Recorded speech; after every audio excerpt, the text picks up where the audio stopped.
सबसे पहले जो कल रात को चोरों की तरह एमसीडी ने जाकर डेमोलेशन करा ऑड आवर्स में, ताकि आज एयर पोल्यूशन के मुद्दे पे भारतीय जनता पार्टी हाउस में एक्सपोज ना हो, नैरेटिव चेंज करा।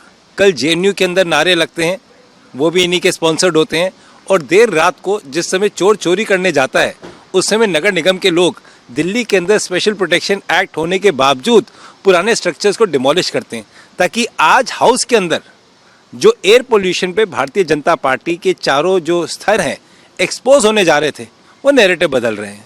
और बड़ा दुख होता है कि कल सुप्रीम कोर्ट ने कहा कि जो आपके सेंट्रल एयर क्वालिटी मैनेजमेंट वाले लोग हैं कि आप सोर्सेज बताइए एयर पोल्यूशन के, और डेमोलेशन से बड़ा सोर्स क्या हो सकता है। एक तरफ दिल्ली में एयर क्वालिटी लेवल बहुत ज़्यादा है, एक तरफ दिल्ली के लोग एयर पोल्यूशन से परेशान हैं, दूसरी तरफ डीडीए 430 पेड़ काटने की परमिशन मांगता है, और रात के समय चोरों की तरह जाके भारतीय जनता पार्टी की नगर निगम डेमोलेशन करती है। यही डेमोलेशन उन्होंने सैनिक फार्म में करा, यही मद्रासी कैंप में करा, यही इंदिरा कैंप में करा, और आज फिर से यही डेमोलेशन इन्होंने फिर से जाके करा। बड़ा दुख होता है कि जहाँ प्रायोरिटीज एयर पोल्यूशन होनी चाहिए, जहाँ प्रायोरिटी दिल्ली की व्यवस्थाओं को संभालने के लिए होनी चाहिए, उस तरफ Bharatiya Janata party narrative change करने के लिए अपने नफरत के बुलडोजर का इस्तेमाल कर रही है। देखिए, बात केवल मस्जिद की नहीं है। सैनिक फार्म में तो कोई मस्जिद नहीं थी, इंदिरा कैंप में तो कोई मस्जिद नहीं थी, मद्रासी कैंप में तो कोई मस्जिद नहीं थी, अनंतपुर गांव में तो कोई मस्जिद नहीं थी। देखिए, नैरेटिव बड़ा सिंपल है। 2006 में कांग्रेस की सरकार एक स्पेशल प्रोटेक्शन एक्ट दिल्ली के लिए लेके आई, जिसको 2014 तक हमने एक्सटेंड करा। 2006 और 2014 से पहले बनी सभी प्रॉपर्टीज को हमने एग्जेम्प्ट करा हुआ है दिल्ली में, परंतु उसके बावजूद भी आप एक कोर्ट के ऑर्डर को लेकर रात के 12:30 बजे डेमोलेशन करने जाते हो। आप सोचिए, कभी आपने सुना है दिल्ली में 12:30 बजे, सुबह के 3 बजे, सुबह के 4 बजे नफरत का बुलडोजर के साथ डेमोलेशन हो रहा है? ऐसा क्यों हो रहा है? ताकि नैरेटिव चेंज कर दिया जाए। आज नैरेटिव हाउस के अंदर एयर पोल्यूशन नहीं होगा, आज नैरेटिव डेमोलेशन पे जो पथराव हुआ है वो होगा। पथराव एकदम गलत है। जिस भी किसी व्यक्ति ने पथराव करा उसके खिलाफ सख्त से सख्त कार्रवाई होनी चाहिए।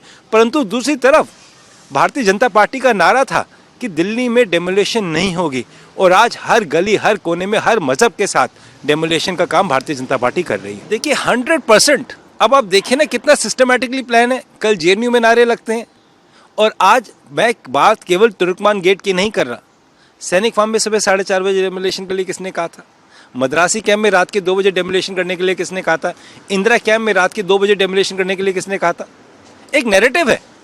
आज भारतीय जनता पार्टी को दिल्ली विधानसभा में एयर पोल्यूशन पर चर्चा करनी थी, और ये साफ है चर्चा नहीं होगी, क्योंकि ऑलरेडी एक नैरेटिव इन्होंने सेट कर दिया है। भारतीय जनता पार्टी को नैरेटिव सेट करना आता है और नैरेटिव खराब करना भी आता है।